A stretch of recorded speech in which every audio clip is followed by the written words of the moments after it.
talk a little bit about user research in games and how we do that at Metacore in practical terms. So what you need to know about your users and how we go about it.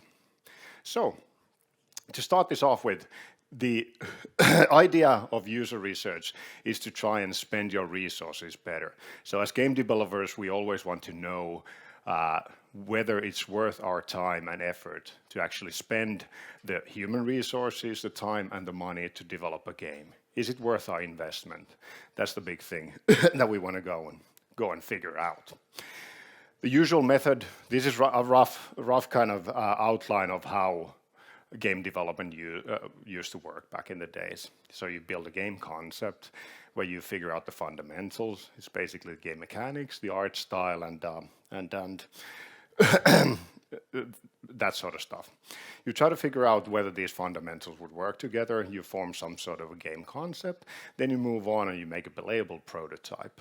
And this prototype is basically just some sort of a vertical slice or whatever, so the game works. You test that with Playtest Cloud or a similar service to check out whether the user experience is correct, whether players actually know how to play it, and then you move on to soft launch. And at this point, you usually start finding out if the game works or not. You start getting retention numbers. Is the day one retention good enough? Does it make sense to continue developing this game or not? And usually this is the kind of traditional way of how you figure out whether there's an audience for your game or not. The problem over here is that the time for you to get to soft launch might be quite long. It might take months or even years before you are at a stage where your game is ready enough for you to know whether audiences actually like it or not. And so there's an increasing desire amongst game developers to try and find out whether you could whether you could see signs of success already during pre-production. And the reason why we want to try and do this is basically to try and figure out whether it makes sense to invest in the game or not. And at Metacore, we've been trying to research or trying to figure out different models on how to actually get this information already earlier. How can we make decisions already during pre-production to know whether this game makes sense to invest or not, whether it's a sensible investment or not. And we found out that trying to know your audience, knowing what your audience actually likes, is key to this. So we're basically doing entertainment products for a really, really wide audience, games that are played by millions of people daily.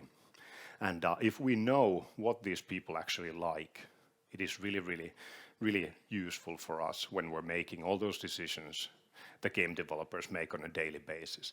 Should this button be red or blue, or should this character be a dog or a cat or whatever, these kinds of things. You're doing a million decisions every time when you're making a game. And if you can base these decisions on knowledge of your audience, that makes usually a game. As an end result, you'll get a game that's more desirable by your audience. So knowing your audience is key on this. So, as I said, this is the old model that we've been kind of traditionally using, and now we're trying to update this model a little bit to be something a little bit different. So the differences are not massive, but there's a conceptual difference that I'll try to explain to you.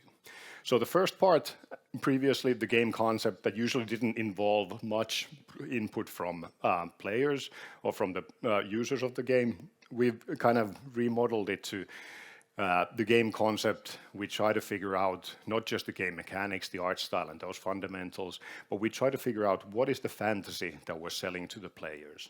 So basically, if you think about any entertainment product, you think about a Netflix series or think about a board game or anything that you could basically spend your free time on. It's quite often a fantasy of the experience that you're going to be getting. What is the promise to the user, to the end user? What kind of entertainment will you be giving to those players in this case?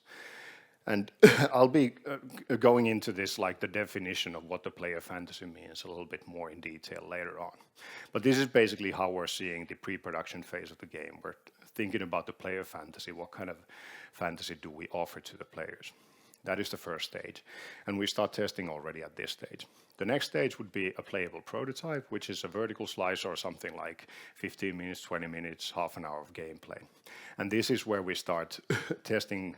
In addition to UX testing that you do with Playtest Cloud, we start doing testing already with kind of trying to figure out enthusiasm amongst players.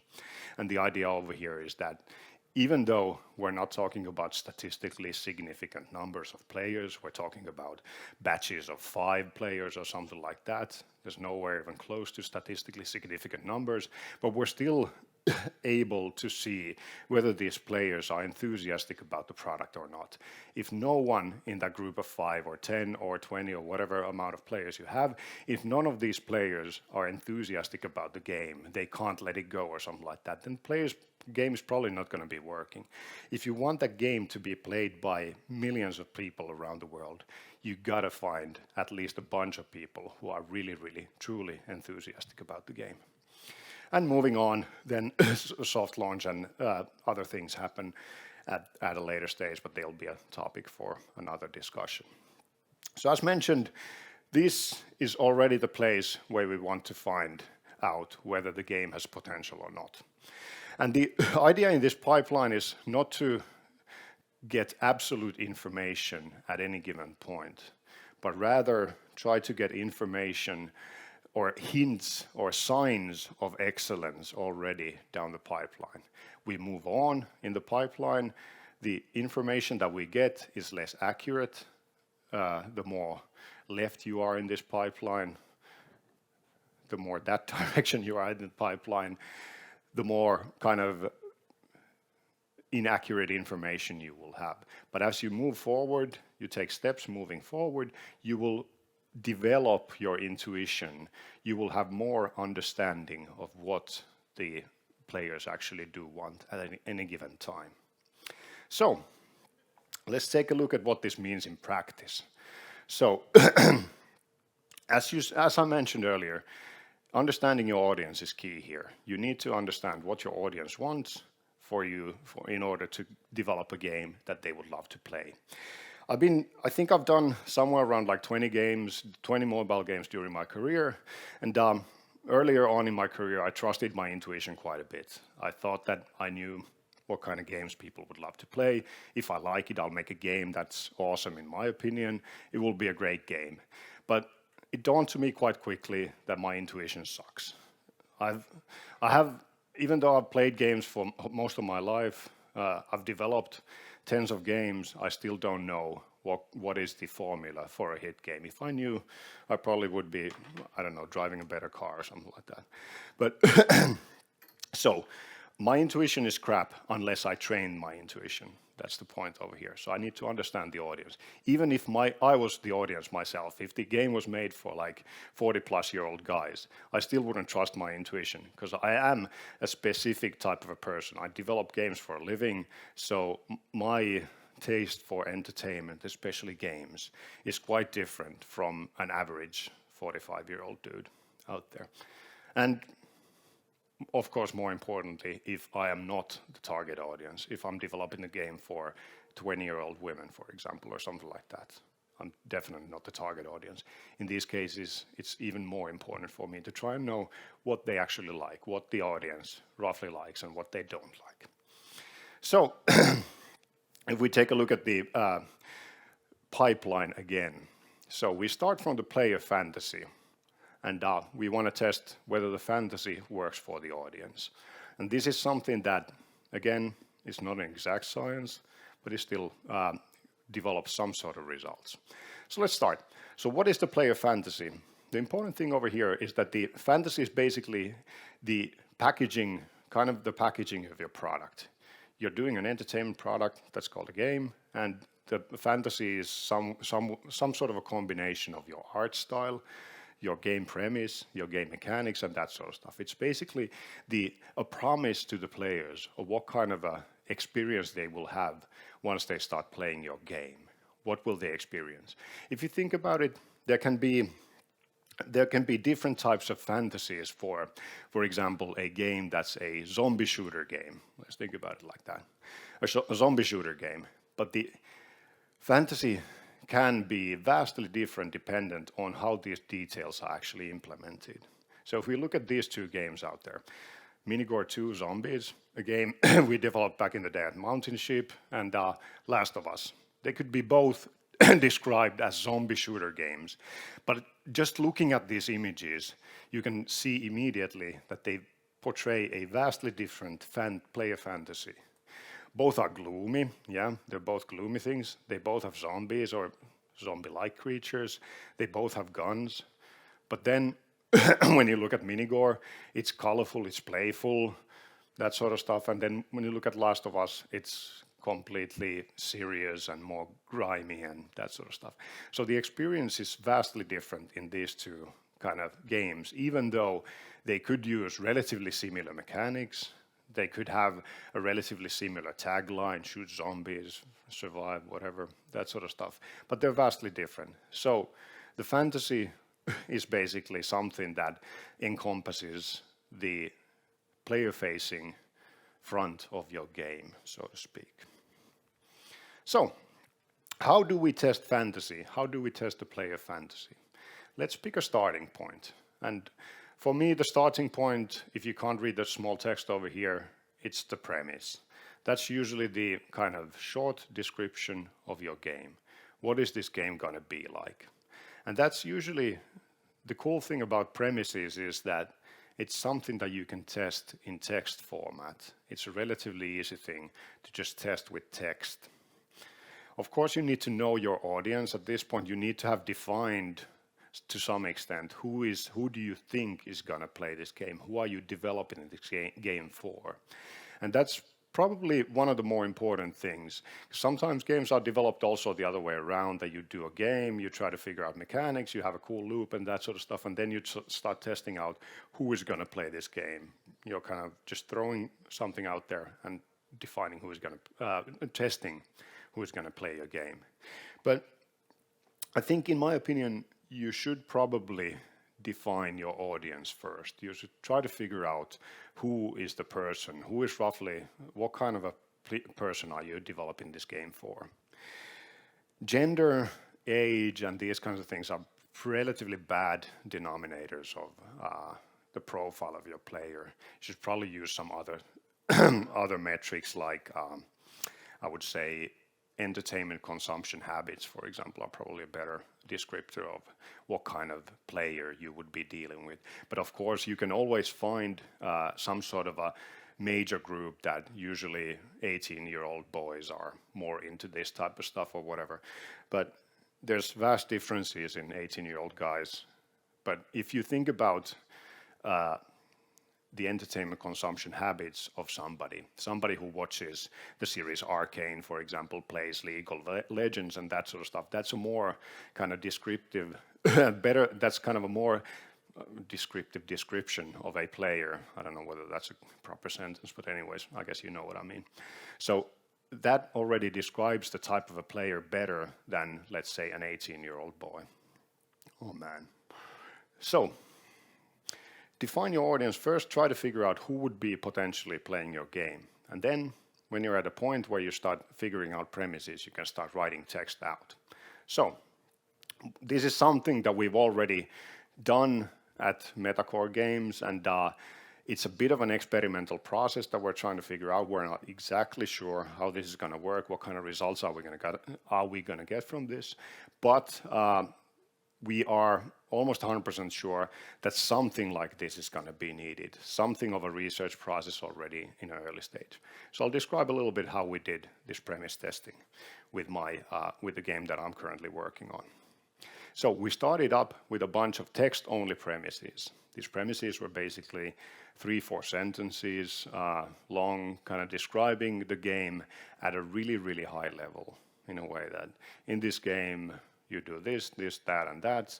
The environment is like this and that sort of stuff. You try to describe the fantasy in the best terms possible. If you think about games like a fantasy for example, the game Metacore 2 that I was showing earlier over there, could be something like swarms of zombies attack you and you get to defend yourself with all sorts of weapons and shoot everybody and you'll whatever. That sort of fantasy, you try to describe it as best as you can with a few sentences. You write a bunch of them. That vastly different, could be vastly different.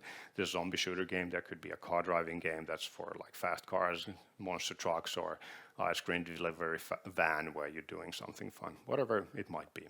Describe a few text premises. Then you can use services like Playtext Cloud, for example, send these premises to the audience for testing.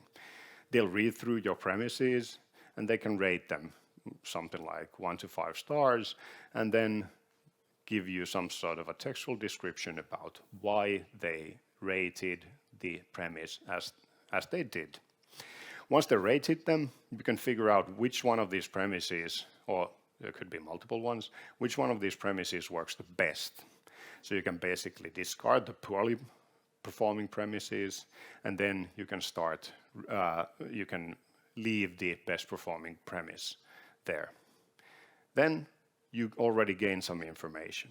One of the points over here is that once you do this multiple times, you discover one premise that's working really well, you keep it, maybe you evolve it, maybe you got some information from the text that players were, the reviewers were telling you, maybe you get some information from there that, yeah, this was cool, but this thing didn't work out, or this was cool, but I didn't like this part. So you can evolve these premises really well and then move on and create new premises.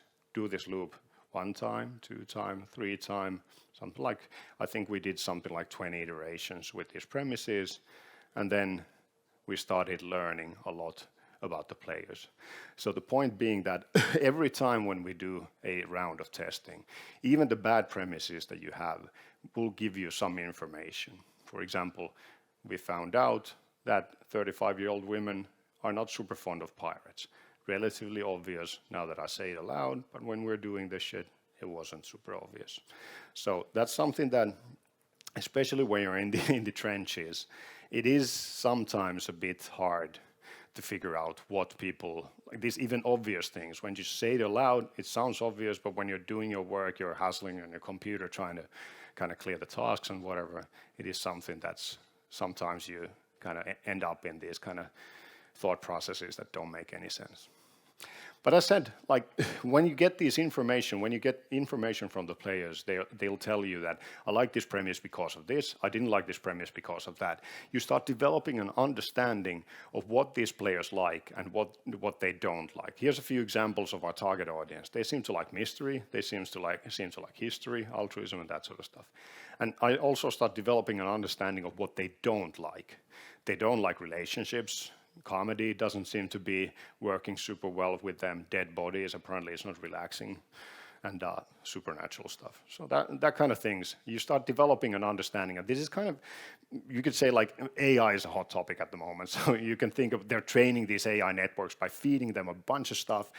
The AI network learns, the neural network learns some stuff. So this is a similar process. Once you feed yourself with a bunch of information about your users, and you start slowly, when you're reading through these answers that they're giving you, the reasons why a thing worked or reason why a thing didn't work, you start learning a lot about these players. You start training your intuition. You start kind of figuring out what they actually want to see and what they don't want to see. So, oops, excuse me. So now that we've kind of found some sort of a premise after some rounds of testing, we can kind of think about this premise, that this premise seems to work for this type of an audience. So where to go next? Now, for example, the next thing could be testing visual style. There's a bit of a lengthy thing, and I have only like a few minutes left, so I don't have time to go into this too deeply. But the next thing you can basically start testing is visual style. What kind of visual style would go together with the premise? You know that this premise works for this audience. Let's add some images over there. So you can try to figure out, is this game going to be gloomy? Is it going to be colorful? Is it going to be playful? Is it going to be serious? Whatever. There's a bunch of axes that you could test this game out. Like, is it cartoony? Is it realistic? Is it colorful? Is it, I don't know, what's the opposite of color? Colorless, whatever. Like, is it bright? Is it dark? Something like that. You try to figure out like some sort of testing parameters for your visual style that would go together with the premise. And the cool thing is that now you don't have to start testing in vacuum, but you have already the premise to stick with. Because it might be that the same audience might be okay with a cartoony style and a realistic style, but it depends on the context. For example, if Last of Us, the TV show, most of you have probably seen it, if it was done in a really bright and colorful and comic cartoony type of thing, it probably wouldn't work as it does. Even though that sort of style might be kind of cool for other purposes, like Clash of Clans pulls it off really well. They have a cartoony, somewhat comic style in that whole game, and it's probably played by similar people who might be enjoying Last of Us, the series, but the context matters. So you can figure out what kind of art style would work for your audience. And now you've checked that out. You do a bunch of other tests for other properties in your game. You might be testing your game name. You might be testing some sort of mechanics, try to describe some game mechanics. Is it fast-paced, slow-paced, whatever. Whatever kind of things you think are the most important things for your player fantasy in this case. And once you've kind of checked as many boxes as you think you need, you might test characters, whatever they might be. Then you can at some point declare that you're confident enough that your game fantasy, the game concept is good enough. You think that there's a high chance for this game concept to be something that's accepted by your audience. So at this point, you will be relatively sure that this package, this fantasy that you're selling, might be interesting for the players, and you're at least confident that there are no obvious pitfalls in your concept. As I mentioned, don't do a game for 35-year-old women that's about pirates. They don't seem to enjoy it. So that's one of the mismatches that we found when we were doing our current game. And the next step, once you're confident with your player fantasy, you can start testing for enthusiasm. But again, it's a little bit of a different topic. The kind of method goes a little bit different from this point onwards. I might talk about it a little bit later, but now I'll start closing up this thing. So to close up this talk, the idea of this method is to basically build your confidence step by step, one step at a time. And usually, as mentioned, this happens by doing multiple rounds of testing. Don't try to do just one test and get all the information out of it. You can just throw a test out there without really planning it so much. Do something. You'll learn from each iteration that you do. It's always better to do something than just think about it. And as said, this is not an exact science. So don't expect to get conclusive answers. You won't be able to get statistically significant numbers in an early stage. That's for later, like day one testing and that sort of stuff. That you'll get statistically significant numbers at that point. But at this point, basically, you'll just get hints. If a game is going to be super excellent, you should get somebody excited about it. And if the game doesn't get anybody excited with your, say, 10, 20 rounds of testing, then it's probably not kind of ideal. Somebody should be really, really enthusiastic about it. So it's a bit of an experimental thing. We'll be developing this further as we move forward. But anyways, I think this is going to be some sort of future for gaming. No one does cars intuitively. You don't design a frigging car by just saying that, I think I'll do a car that I would love to drive, and I hope all of you would love to drive it. No one does it like that, but gaming is still a little bit like that, and I think we're evolving. So, thank you. Thank you. Thank you, Teppo, for this. If audience has any questions, like in previous sessions as well, raise your hand, and then a mic will be brought to you. We're going to start with Kim there. Hi, thanks. Very informative. One question about the text kind of tests that you did. How many people did you have to kind of like read through the ideas that you had as text? Like 20, 50, 500?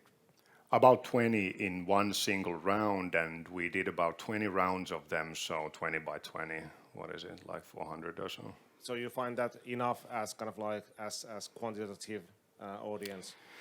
Yeah, I don't think it's that much about the numbers. So what we figured out is when you do these tests, you start getting similar answers from players after a while. So after a while, I think the cutoff point for us differs based on what we're testing. But I think a good cutoff point where you can basically move on is when you feel that you're not getting any more relevant information. So when you're getting the same answers from different people and that sort of stuff, the same topics start revolving, that's usually the point when you start moving on. It's not statistically significant. 400 players is really nothing compared to like if you want to do a game that's enjoyed by millions. But if you're not getting that much information out of them, you might as well do something else. Yeah, great, thanks. There was another question here in the front. Hey, thank you for the awesome presentation and the brilliant topic. So I have a question. So when you get those premises and those like fantasies, how consistent are you throughout the development process? For example, like it came to my mind, you know, Diablo 2. So it's such a like a dark and sort of gory game in like overall, but there is this cow level which is kind of like playful and it's such a, you know, a different from all the fantasy. So do you sort of put these little things in there to sort of twist the gamer a little bit, or do you sort of are super consistent with those themes and things? Yeah, so I try to be quite high level usually in these cases. So I would, that's the first time I actually hear about Diablo having even this thing happening. So even though I'm a gamer, it's not the kind of thing that I wouldn't assume that Diablo uses that as their like kind of main hook for advertisement or anything like that. So I guess this is more about trying to figure out what is the main hook, how it's almost like what kind of marketing should this game have. And of course, if the marketing is in a certain type of a format, the game should deliver the type of fantasy that your marketing promises. If it doesn't, it'll probably be a disappointment for your players. In some games, it might work that you might kind of just fool a few players to play it and then just like grab the money and go, but it's not really sustainable for a long time. People will catch on relatively quickly, and even if you manage to do it with one game, probably the next game they'll be, this fucker again, like let's not trust whatever he's saying. So I would say that it's more about the kind of high-level concepts and that sort of stuff instead of details. There's another question here, but before that, I'm going to ask, how do you find these test audiences? Is it defined by the platforms, or how do you get the right We're using crowd? Playtest Cloud only at this point, and I was a little bit worried in the beginning that Playtest Cloud would have a bit of a distorted audience in a way because they're gamers quite often and that sort of stuff, and they wouldn't be necessarily representative of the audience. But when we did a kind of verification on a reliable source of audience that's kind of like directly our audience, we actually found out that the results are relatively in line with other, like when we're testing the same thing with other sources. Friends and family, for instance. For example, or just like having an existing game, and we can then just ask those players that these are the actual players, they're real people who are playing this game. We're making an audience for the same exact, or making a game for the same exact audience. We bring them in, and if they give us the same types of results, then we can be relatively confident that Playtest Cloud players are actually generating good enough results. Yeah, good. There's a question here. Hi. So I have a question about user interviews. So say there's an example. For example, you come to an X amount of users, and they tell you, okay, I would really like a game about pirates. And then you make this game, you develop it, and then you present it to them. And then they see it, and then they don't like it. So there's this mismatch between what people say and what people actually then, how they act. How do you prevent this mismatch so that you get that like valuable data that you need, not after testing, but already before when you're asking them? Yes, so this is kind of a hard thing, especially when we don't have anything concrete in our hands. It's hard to kind of make people actually do test that super conveniently. There's a few services out there that you can do mock app stores and that sort of stuff where you could basically, at least theoretically, fool people enough to click on an install button or something like that. That would be something that kind of concrete, but we've decided to not do that yet because we feel that the playable prototype, the next phase where we're testing enthusiasm, where we actually have an executable thing, that'll reveal the information already to us. So in the concept phase, we cannot, or I don't think we can really know that unless we do kind of a lot of work to create an app store and all that stuff. And that's quite a bit of work already, especially if you do it for, say, 100 different types of games and 100 different types of game concepts. But when you're at a playable prototype level, you should trust the findings that you had in the previous stage, and then if you start seeing that these players are not working out at all, nobody actually enjoys that, or not enough players are enjoying it, you should maybe take a step back at that point. But I don't really have a silver bullet for that type of a thing, so unfortunately. Thanks. Thank you for the questions. Unfortunately we have to move to the next presentation, but if Teppo, you will join our Discord server, you're there available to answer more questions, I hope. Maybe I'm going to have to learn how to use Discord. All right. Okay. So thank you, Teppo, so much for Thanks. this wonderful insight.